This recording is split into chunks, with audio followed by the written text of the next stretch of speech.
जय माता दी दोस्तों, मैं हूँ योगिता। मैं आज आपको सुनाऊंगी देवशनी एकादशी की व्रत कथा। तो वीडियो स्टार्ट करते हैं। सुख समृद्धि चैनल पर आपका स्वागत है। धर्मराज युधिष्ठिर ने पूछा, हे भगवान, आषाढ़ माह के शुक्ल पक्ष की एकादशी का नाम क्या है तथा उसके व्रत की क्या विधि है, सो कहिए। श्री कृष्ण जी बोले, हे राजेश्वर, यही प्रश्न है एक समय नारद जी ने भी ब्रह्मा जी से किया था। इसका नाम देवशनी एकादशी है, जिसे पद्मा एकादशी के नाम से भी जाना जाता है। इसके विषय में मैं तुम्हें एक पौराणिक कथा कहता हूँ, जैसे सुनिए। सूर्यवंशी राजश्री मंधाता सत्यवादी महान प्रतापी और चक्रवर्ती राजा को उनकी प्रजा समस्त धन धान्य से परिपूर्ण थी और सुख पूर्वक रहती थी। उनके शासन काल में कभी अकाल नहीं पड़ा। एक बार देव योग से उस राजा के राज्य में 3 वर्ष तक वर्षा न हुई, जिसके कारण सूखा पड़ने लगा। प्रजा अन्न की कमी के कारण अत्यंत दुखी होने लगी। इसी बीच प्रजा जनों ने राजा के पास जाकर प्रार्थना की, हे नरेंद्र, समस्त विश्व की सृष्टि का मुख्य कारण वर्षा है, क्योंकि वर्षा न होने के कारण देश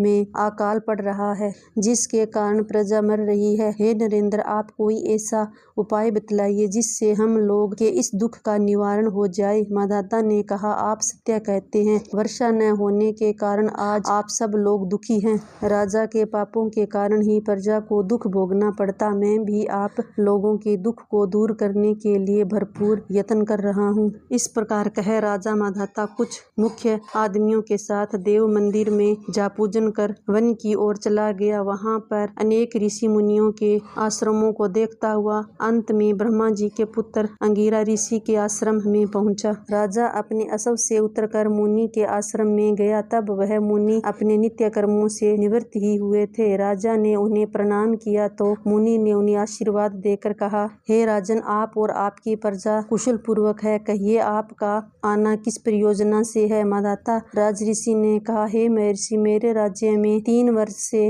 वर्षा न होने के कारण भारी अकाल पड़ रहा है। फिर भी मेरे राज्य में अकाल पड़ने का क्या कारण है? अतः प्रजा के कष्ट को दूर करने के लिए कोई उपाय बताइए। तब ऋषि ने कहा, हे राजन, यह सतयुग सब युगों से श्रेष्ठ युग है, जिससे मेरी प्रजा महान दुखों को भोग रही है। राजा के पापों के प्रभाव से ही प्रजा कष्ट पाती है। मेरा अनुमान है कि मैं धर्मानुसार ही राज्य करता हूँ। इसमें धर्म के चारों चरण सम्मिलित है और धर्म की सबसे अधिक उन्नति है। इस युग में ब्राह्मणों को वेद पढ़ना और तपस्या करना चाहिए, किंतु आपके राज्य में एक पूर्व जन्म का पापी तपस्या कर रहा है, इसी कारण यह सब हो रहा है। यदि आप अकाल को दूर करना चाहते हो तो उस पापी को मार दीजिए। राजा ने कहा, हे मुनि, यह तो अधर्म होगा, मैं उस पापी को नहीं मार सकता हूँ। ऋषि ने कहा, यदि तुम यही चाहते हो तो आषाढ़ माह की एकादशी की विधि पूर्वक पूजन करके इस व्रत के प्रभाव से आपके राज्य में वर्षा होगी, जिससे आपकी प्रजा को सुख प्राप्त होगा। तब मुनि ने वचन मानकर राजा अपने नगर को लौट कर